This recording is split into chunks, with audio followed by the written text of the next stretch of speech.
Hello everyone, welcome to my YouTube channel R physics. आज हम class 12 की physics में लेक्चर नंबर 2 किरचॉफ के नियम तथा वैद्युत परपथ के लेके आए हैं। इसमें हम लोग सीखेंगे सेल के टर्मिनल विभवांतर कॉमा विद्युत वाहकबल, टर्मिनल विभवांतर कॉमा विद्युत वाहकबल तथा आंतरिक प्रतिरोध आर में संबंध क्या होता है। तो इसके लिए दोस्तों हमने चित्र बना रखा है। आप लोग देखिएगा, हमने चित्र बना रखा है। तो देखिएगा, माना कि एक सेल जिसका विद्युत वाहकबल E तथा आंतरिक प्रतिरोध R है। अब देखिएगा, अमीटर A तथा वोल्ट मीटर B द्वारा किसी बाह्य परपथ R को सेल से जोड़कर, इस R को हमने किससे जोड़ा है? सेल से जोड़कर चित्रानुसार वैद्युत परपथ बना लेते हैं। फिर सुन लीजिएगा, मानक एक सेल जिसका विद्युत वाहकबल E और आंतरिक प्रतिरोध कितना है? R है। अमीटर A तथा वोल्ट मीटर V द्वारा किसी बाह्य परपथ R को सेल से जोड़कर क्या करते हैं? चित्रानुसार वैद्युत परपथ बना लेते हैं। अब देखिएगा, अमीटर के द्वारा क्या मापते हैं हम लोग? धारा I को। वोल्ट मीटर के द्वारा हम लोग क्या मापेंगे? विभवांतर V को पढ़ लेते हैं। तो अमीटर के द्वारा धारा I, तो वोल्ट मीटर के द्वारा विभवांतर V को पढ़ लेते हैं। अब हम लोग क्या करते हैं? अतः सेल के विद्युत वाहकबल की परिभाषा से, यह डेरिवेशन बोर्ड एग्जाम 2023 में 100% श्योर आएगा। तो बने रहेगा हमारी इस वीडियो में अंत तक। तो देखिएगा, अतः विद्युत वाहकबल की परिभाषा से देखिएगा, अतः विद्युत वाहक बल की परिभाषा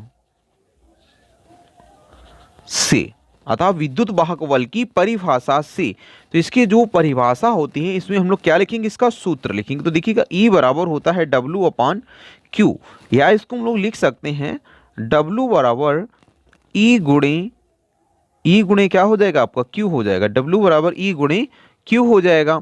अतः किया गया कार्य, देखिएगा, अतः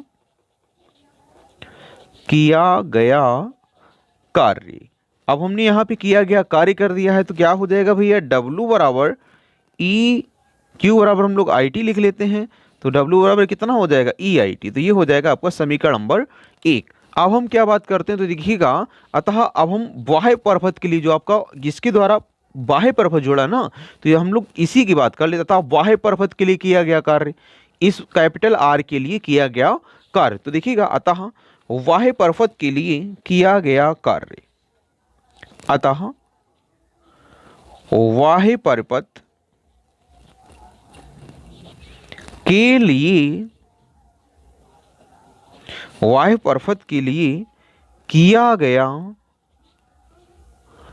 कार्य, बाह्य परपथ के लिए किया गया कार्य। अब बाह्य परपथ के लिए किया गया कितना हो जाएगा? तो इसको हम लोग नोट कर लेते हैं। W आउट, आउट मानी क्या होता है दोस्तों? बाहर होता है। तो यहाँ पे जब बाह्य परपथ के लिए हम लोग क्या लेंगे? देखो, V गुणे Q हो जाएगा। अब क्या हो जाएगा? V गुणे Q हो जाएगा। तो इसको हम लोग नोट कर लेते हैं। W आउट बराबर V इंटू क्या हो जाएगा? इसका हो जाएगा दोस्तों IT। क्या हो जाएगा? VIT। तो इसको हम लोग मान लेते हैं समीकरण नंबर 2। क्या मान लिए? समीकरण नंबर 2। अब हम बात करते हैं, यदि सेल के भीतर आंतरिक प्रतिरोध R के कारण विभव पतन कितना हो? V बराबर IR हो। तो ये भी हम लोग दोस्तों नोट कर लेते हैं। तो देखिएगा, यदि सेल के भीतर, यदि सेल के भीतर आंतरिक प्रतिरोध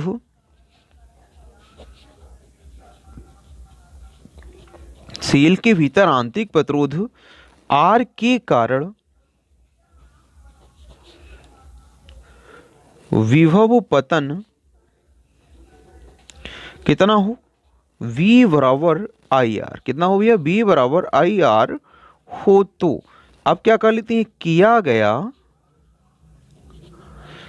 गया आंतरिक कार्य, किया गया आंतरिक कार्य।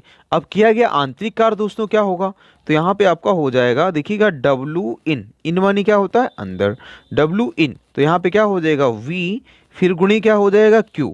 हम लोग जानते हैं Q बराबर क्या होता है? IT होता है। तो यहाँ पे देखिएगा, W इन बराबर, तो V बराबर हमको क्या रखना है भैया? IR। V बराबर हमको क्या रखना है? IR रखना है। तो Q बराबर क्या होता है? IT होता है। Q बराबर क्या होता है? IT होता है। तो I का I में गुणा करेंगे तो ये क्या हो जाएगा? I² RT। तो ये आपका हो जाएगा समीकरण नंबर 3 हो जाएगा। अब हम लोग क्या करते हैं, इन सभी को ऊर्जा संरक्षण का नियम लगा देते हैं। तो क्या हो जाएगा, अतः ऊर्जा संरक्षण के नियम से। तो देखिएगा अब आगे हो जाएगा अतः ऊर्जा संरक्षण के नियम से। तो देखिएगा अतः ऊर्जा संरक्षण के नियम से, अतः ऊर्जा संरक्षण के नियम से। तो यह नियम क्या होता है, तो हम क्या करेंगे, जितना हमने कार्य ज्ञात किया सभी का योग कर लेते हैं। तो W बराबर हमने सबसे पहले W आउट को ज्ञात किया, फिर W इन को ज्ञात किया। सबसे पहले किसको किया, कुल कार्य कितना है आपका, W बराबर EIT। फिर हम लोग बात करते हैं दोस्तों, फिर हमने आउट वाला ज्ञात किया, फिर हमने कौन सा दोस्तों ज्ञात किया, W इन वाला ज्ञात किया। सभी का योग कर लेते हैं। तो W बराबर W आउट प्लस W इन। अब देखिएगा इसको हम लोग नोट कर लेते हैं। तो देखिएगा W बराबर W आउट का मान कितना है, तो W आउट का मान दोस्तों ये आपका रहा कितना, VIT। कितना है, VIT। तो इसको नोट करते हैं VIT और प्लस W इन का मान कितना है, I स्क्वायर RT। अब हम बात करते हैं जो किया गया कुल कार्य है वो कितना है, EIT है।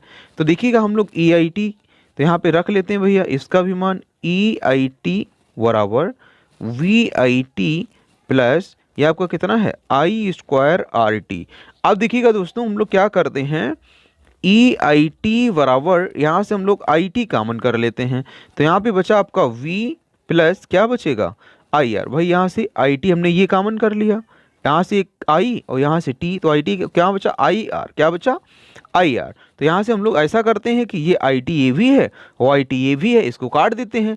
तो अब आपका कितना आया भैया, यहाँ पे आपका ओनली बचा है E बराबर B plus IR, B plus IR। ये है सेल के विद्युत वाहक बल E, टर्मिनल विभवांतर V और आंतरिक प्रतिरोध R में संबंध होता है। या इसको हम लोग दोस्तों ऐसे भी लिख सकते हैं, देखो V बराबर जब इसको इस साइड में लेके जाएंगे, पक्षांतर करेंगे, तो V बराबर E माइनस क्या हो जाएगा, IR आ जाएगा। अगर हमारी वीडियो आप लोगों को पसंद आई हो तो चैनल को सब्सक्राइब करें और वीडियो को ज़्यादा से ज़्यादा शेयर करें। Thank you.